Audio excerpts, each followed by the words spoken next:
Hello दोस्तों, स्वागत है आपका हमारे यूट्यूब चैनल कॉमिक फैन पर।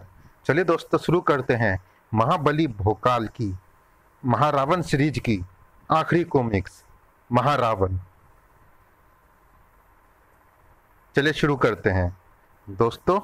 यह कॉमिक्स महायुद्ध से नेक्स्ट है। चलिए शुरू करते हैं। महारावण।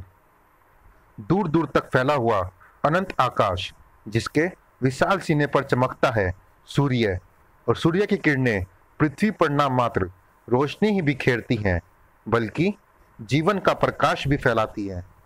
पृथ्वी पर प्राणी जगत को जीवन देने वाले इस प्रकाश की बागडोर थाम रखी है सूर्य देवता ने, जो अपने रथ पर सवार निरंतर अपनी यात्रा जारी रखते हैं।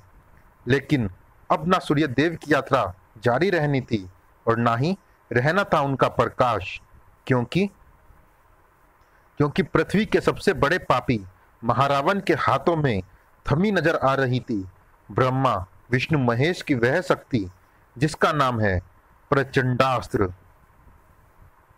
क्रोध ने ज्वालामुखी के लावे के समान दहका रखा था राक्षस शिरोमणि का चेहरा। मेरे भाई हिमराज को अपने ताप से पिघलाकर और भोकाल को जीवन दान देकर तूने अपने काल के निमंत्रण पर हस्ताक्षर किए हैं। अपने प्रकाश के अस्तित्व को पाताल के अंधकार में विलीन करने की तैयारी की है। भुगत अपने कर्मों का दंड, संभालिए अपना काल। क्रोध की अधिकता से कांपते महारावण ने अपनी पूरी शक्ति से उछाल फेंका प्रचंडास्त्र, जो परले सी गर्जना करता अपने लक्ष्य की तरफ बढ़ चला। इसी के साथ कांप उठी पृथ्वी, थर्रा उठा देवलोक। महारावण ने प्रचंडास्त्र सूर्य पर चला दिया। प्रचंडास्त्र से सूर्य की समाप्ति निश्चित है, और सूर्य की समाप्ति के साथ ही निश्चित है सृष्टि की समाप्ति। ओह, अब शीघ्र ही समाप्त होगा सूर्य। काल प्रलय की तेजी से हमारी तरफ बढ़ा आ रहा है। त्रिदेव रक्षा कीजिए, हमारी रक्षा कीजिए त्रिदेव।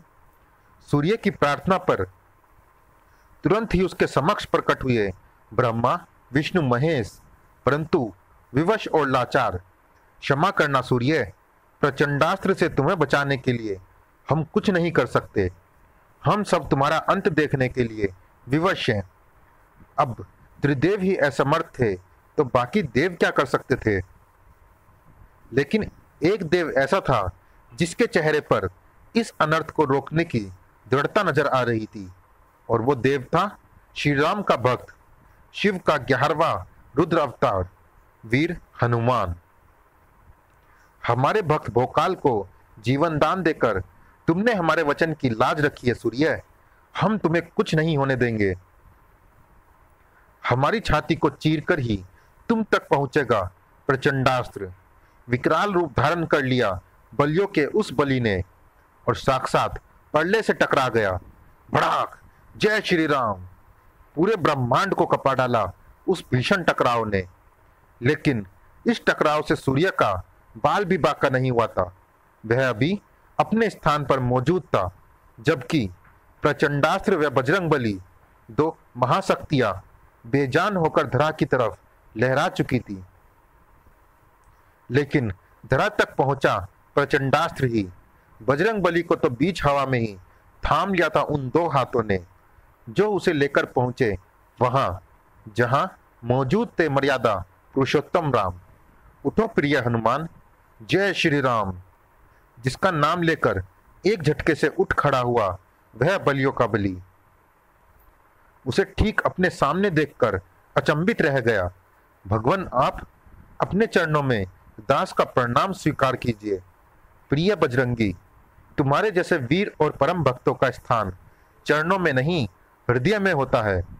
फिर श्री राम ने अपने सीने से लगाया अपने उस परम भक्त को और उसे समझाया वह रहस्य।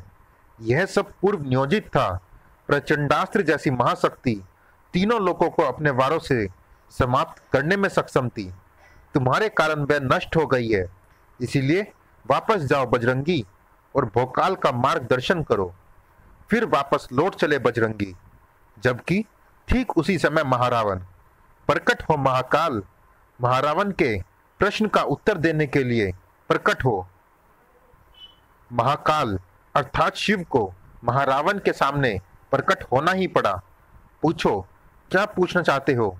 हम तुम्हारे समक्ष उपस्थित है राक्षस श्रेष्ठ। बहुत बड़ी बड़ी बातें करते हो तुम देवतागण। मिथ्या हो गया ना तुम्हारा वचन। कदाचित तुम्हें कोई भ्रम हुआ है राक्षस वीर। देव जो वचन देते हैं वे कदापि भंग नहीं करते। असत्य, तुम्हारी बात एकदम असत्य है महाकाल। अगर इसमें तनिक भी सत्य होता तो राक्षसों का समूल नाश करने का प्रयत्न करते भोकाल और उसके साथी कभी काल के गाल में पहुंच गए होते।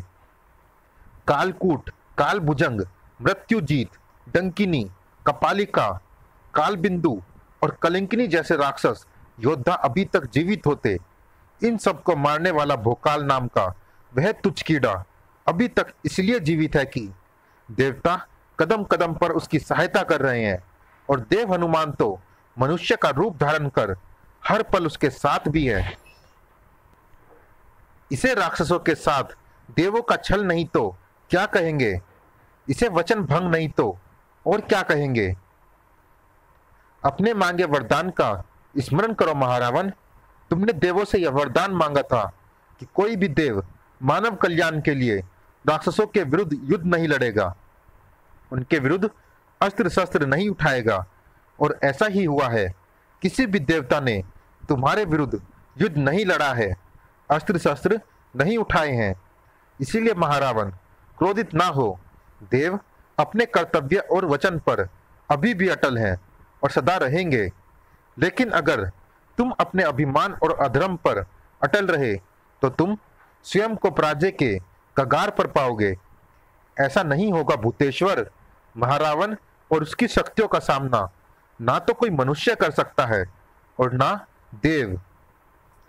इसका प्रमाण मैं तुम्हें अभी दिए देता हूं। राख, तीनों लोकों में कंपन उत्पन्न कर देने वाले महारावण के उस मुष्टि प्रहार ने शिव के वाहन नंदी को पछाड़ खाने के लिए विवश कर दिया।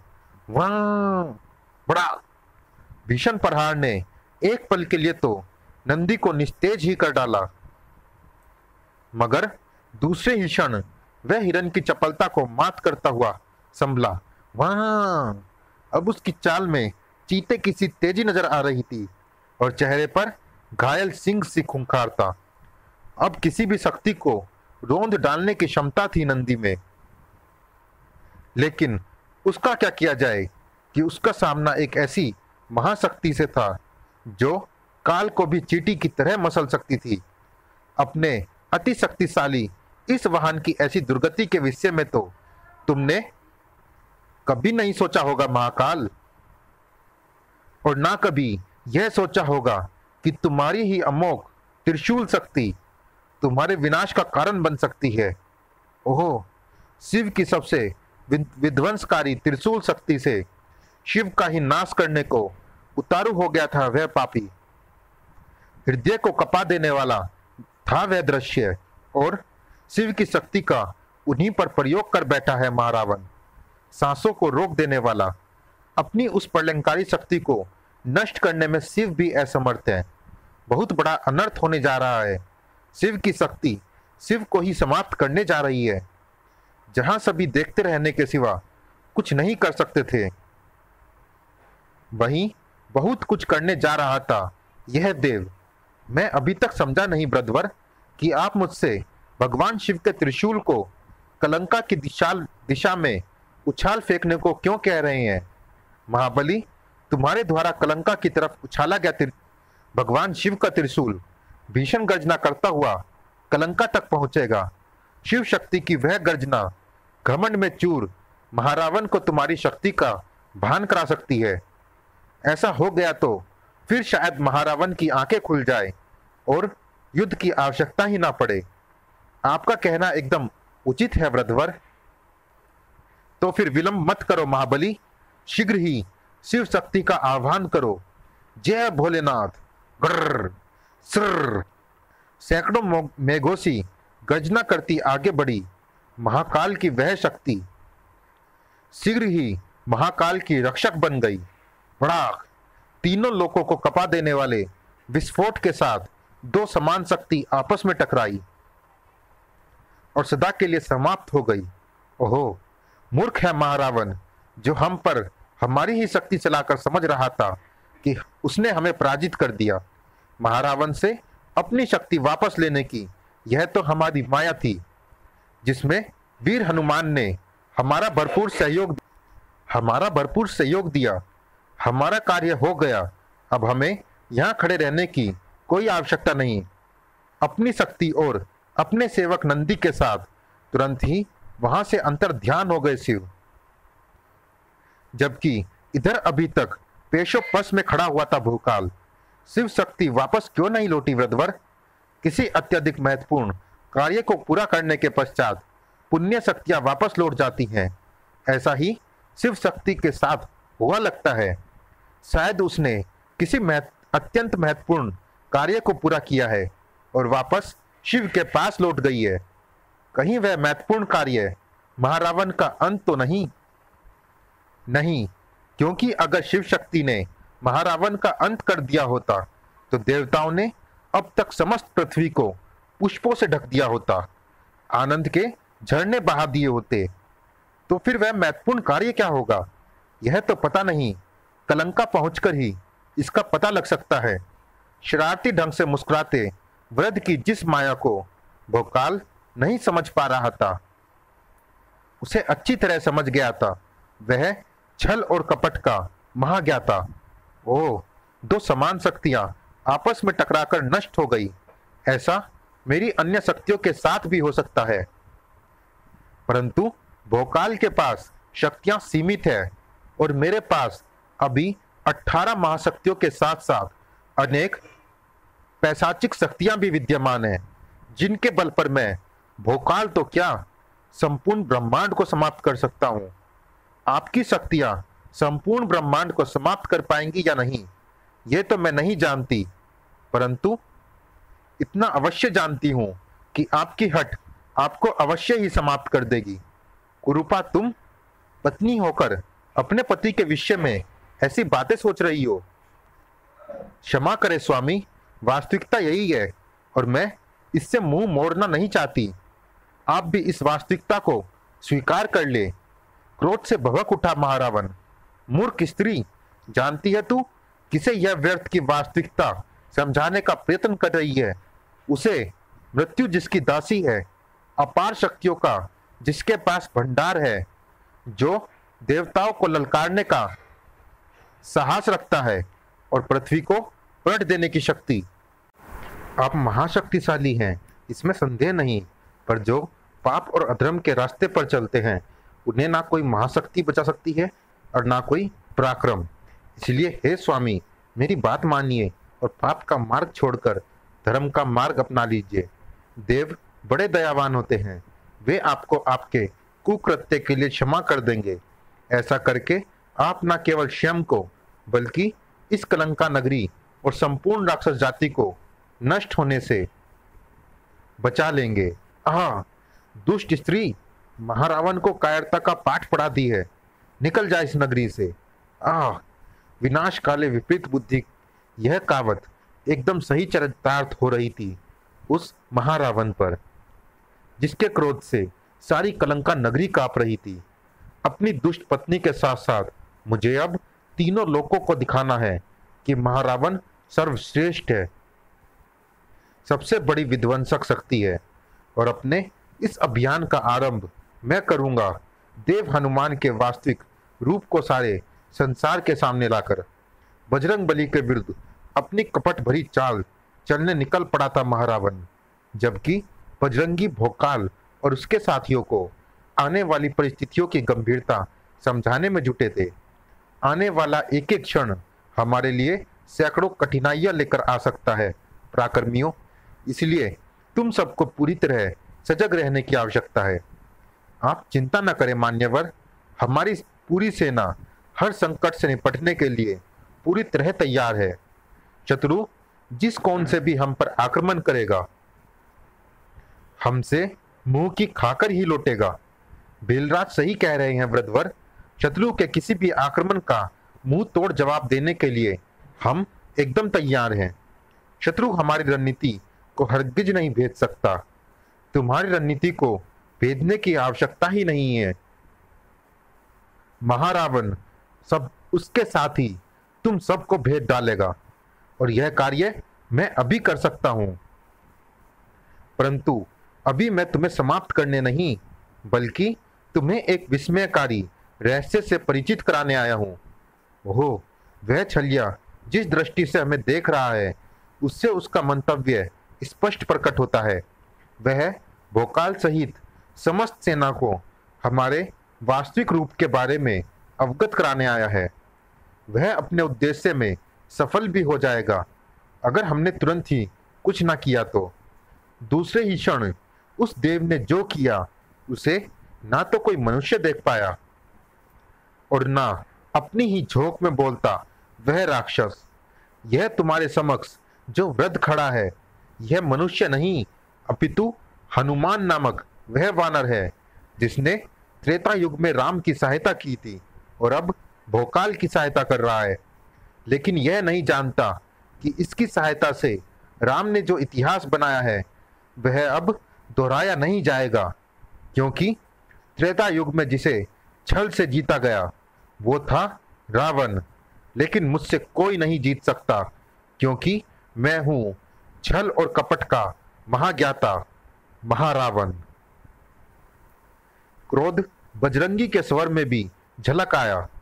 तेरी तरह रावण को भी यह अभिमान था कि वह ब्रह्मांड को अपने कदमों तले रोन सकता है, पृथ्वी को अपनी भुजाओं से पलट सकता है। लेकिन तिल भर भी उसका अभिमान पूरा नहीं हुआ। श्री राम के एक ही बाण ने उसे पृथ्वी पर ला पटका। परंतु तेरे साथ ऐसा नहीं होगा महारावण। तू तो रावण से भी ज्यादा पापी है। तेरा अधर्म से भरा शरीर अब अपवित्र धरा पर भी नहीं गिरेगा, वह तो राख बनकर हवा में ही उड़ जाएगा। हा हा हा, हंसी आती है तेरी बातों पर, क्योंकि तू भोकाल जैसे ऐसे कीड़े के बल पर ऐसी बातें कर रहा है, जिसके दिव्यास्त्र और वो खुद मेरे सामने रेत की दीवार है।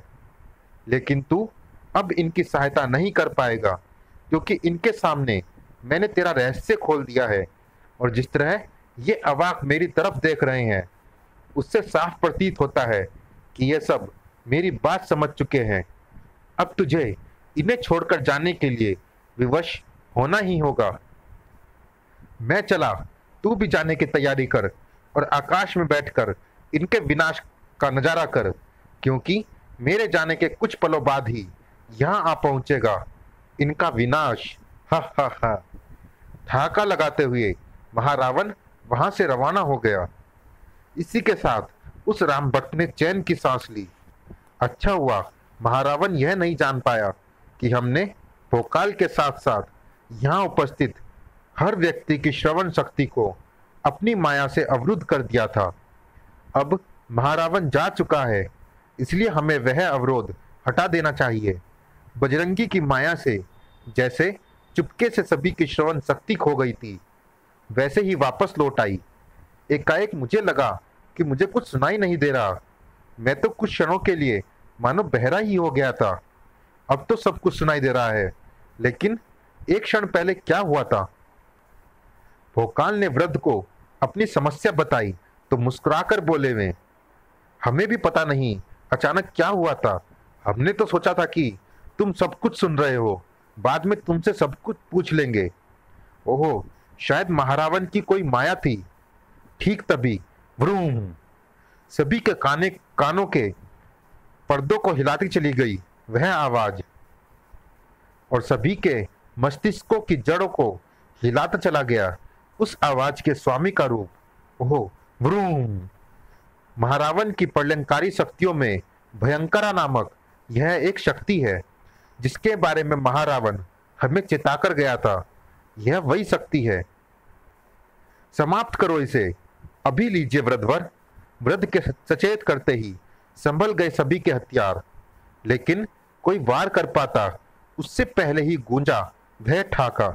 हा हा हा, वार करने के लिए तैयार तो हो गए तुम, लेकिन मूर्खों जरा सोचो, बैंगनों और तोड़ियों से भी भला कोई किसी पर वार कर पाया है? तुम्हारे साथी तो मूर्ख है। कम से कम तुम तो सोचो वीर। पुरुषों का मंडल तुम्हारे हाथ में है और तुम युद्ध लड़ने आ पहुंचे हो। भूल गए तुम कि कमंडल से युद्ध नहीं लड़ा जाता, बल्कि भिक्षा मांगी जाती है।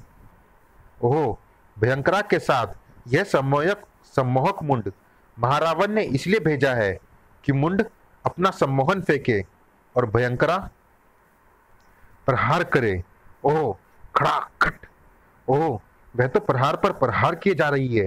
भड़ाक भड़ाक! उस सम्मोहक मुंड ने जो सम्मोहन छोड़ा है वह भगवान विष्णु की मोहिनी सम्मोहन शक्ति है। उसे काटना हमारे बस की बात नहीं, इसलिए हमें भोकाल इत्यादि को चेताना होगा। हा हा हा! दूसरे ही क्षण चीख पड़े वृद्ध। महाबली, संभालो स्वयं को। ओह, भोकाल तो हमारी सुन ही नहीं रहा। वृद्ध ने तुरंत ही भोकाल को छोड़ दिया और अतिक्रूर वे धनुषा तक जा पहुंचे। अतिक्रूर धनुषा, तुम्हारे हाथ में भिक्षा पात्र नहीं, अस्त्र है। उठाओ इन्हें और इस विनाश को रोको। ओह, कोई भी हमारी बात सुनने को तैयार नहीं है। यह मोहिनी सम्मोहन है। तू इससे किसी को भी मुक्त नहीं कर सकता वृद्ध। इसलिए तेरी भलाई इसी में है कि एक तरफ हो जा और यहां होते विनाश का नजारा कर। हा हा हा! वृद्ध रूपी हनुमान भगवान विष्णु की शक्ति के सामने असहाय थे। भयंकरा शक्ति के साथ विनाश पूरी तरह भोकाल और उसके साथियों पर मंडरा रहा था और इस विनाश ने सभी को निगल लिया होता कि अचानक तभी मोहिनी सम्मोहक शक्ति से टकराई वह गदा। दूसरे ही क्षण वहां गूंजा एक भीषण धमाका। भड़ाम! और यह धमाका हुआ था मोहिनी सम्मोहन शक्ति के खील खील होकर बिखर जाने से। भड़ाम भड़ाम कचाक! इसी के साथ सभी सम्मोहन से मुक्त भी हो गए। ओह, ये हमें क्या हुआ था? कहीं मैं लड़ते लड़ते सो तो नहीं गया था? सभी के साथ साथ वृद्ध के आश्चर्य की भी सीमा नहीं थी। मोहिनी सम्मोहन शक्ति को समाप्त कर देने वाली काली की कपाल फोड़ शक्ति कहां से आई?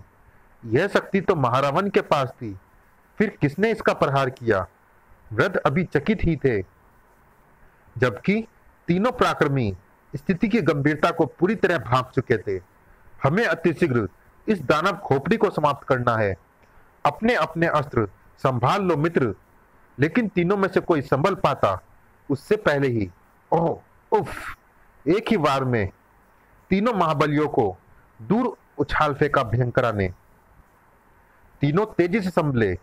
इसे नष्ट करने के लिए मुझे किसी दिव्यास्त्र की सहायता लेनी होगी। मेरे मस्तिष्क में एक विचार आया है मित्र, जिससे इसे दिव्यास्त्र के बिना भी समाप्त किया जा सकता है।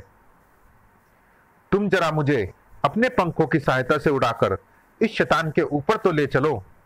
शीघ्र ही अतिक्रूर को लेकर भयंकरा के ऊपर लहरा रहा था भोकाल। बस अब मुझे छोड़ दो। भोकाल के हाथ से छूटा अतिक्रूर ठीक भयंकरा के ऊपर आ सवार हुआ। इसी के साथ उसने मजबूती से अपने दोनों हाथों में संभाल लिया दंताक। और विनाश मचाने की दुष्ट बातें तेरे इस मस्तिष्क में भरी है। धड़ाक! जब तक यह सही सलामत रहेगा तू विनाश मचाता रहेगा, इसलिए यह फट जाए तो ही अच्छा है। भचाक! भयंकरा के टूटते ही अतिक्रूर नीचे आ गिरा। अब समय था सोचने का। मोहिनी सम्मोहन शक्ति को समाप्त करके हमें उससे छुटकारा दिलाने वाला कौन था? मैं। चलिए दोस्तों, इस भाग में इतना ही। ये रोमांचक कॉमिक्स जारी है अगले भाग में भी। मिलते हैं इसी कॉमिक्स के अगले भाग में। तब तक के लिए धन्यवाद।